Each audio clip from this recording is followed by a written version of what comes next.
दोस्तों, ये सिर्फ एक कहानी नहीं बल्कि एक ऐसी सीख है जो हमारी जिंदगी बदल सकती है। ये कहानी है दो भाइयों की जो एक ही खेत में पले बढ़े, लेकिन जब मुश्किल समय आया तो उनके रिश्ते की असली परीक्षा शुरू हुई। क्या वे अपने पिता की सीख को समझ पाएंगे या रिश्तों की इस फसल को खुद ही उजाड़ देंगे? आइए इस प्रेरणादायक कहानी को देखते हैं और सीखते हैं कि असली दौलत क्या होती है। गांव के एक छोटे से खेत में रामू और श्यामू, दो भाई, अपने पिता रघुवीर के साथ खेती करते थे।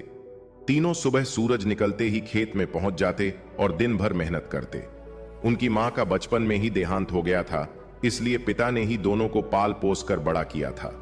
रघुवीर अब बूढ़े हो चले थे, लेकिन फिर भी खेत में आकर अपने बेटों का हाथ बटाते। वह अक्सर कहते, बेटा, खेत सिर्फ मिट्टी नहीं होता, यह हमारे जीवन की उम्मीद है। इसे दिल से संवारोगे तो यह तुम्हें कभी भूखा नहीं रखेगा। समय बीतता गया। एक दिन अचानक रघुवीर की तबीयत बिगड़ गई। डॉक्टर ने कहा कि उनकी सेहत अब ज्यादा मेहनत की इजाजत नहीं देती।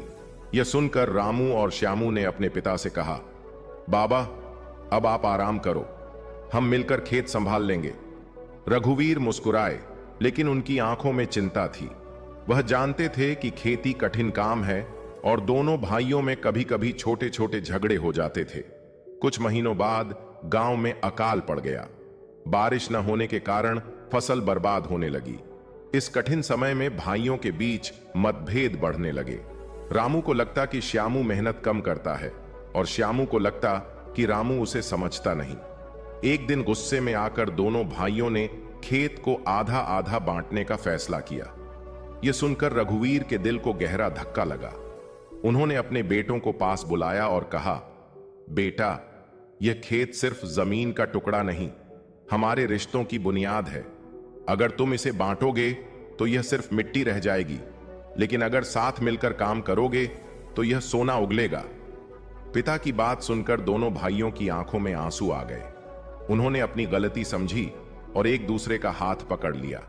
श्यामू ने कहा, भैया, हम साथ मिलकर ही इस मुश्किल समय को पार करेंगे। रामू ने सिर हिलाया और कहा, हां श्यामू, जब तक हम साथ हैं कोई भी कठिनाई हमें हरा नहीं सकती। रघुवीर की आंखों में संतोष के आंसू थे। उन्होंने अपने बेटों को गले लगाते हुए कहा, सच्ची खेती सिर्फ खेत में नहीं, दिलों में भी करनी होती है। तो दोस्तों, इस कहानी ने हमें सिखाया कि असली संपत्ति जमीन या दौलत नहीं, बल्कि हमारा परिवार और आपसी एकता होती है। जब तक हम साथ हैं कोई भी मुश्किल हमें हरा नहीं सकती। अगर आपको यह कहानी पसंद आई तो इसे अपने दोस्तों और परिवार के साथ जरूर शेयर करें, ताकि वे भी इससे कुछ सीख सकें। और हां, ऐसी ही और प्रेरणादायक कहानियों के लिए हमारे चैनल अल्टीमेट स्टोरी हब को सब्सक्राइब करना न भूलें।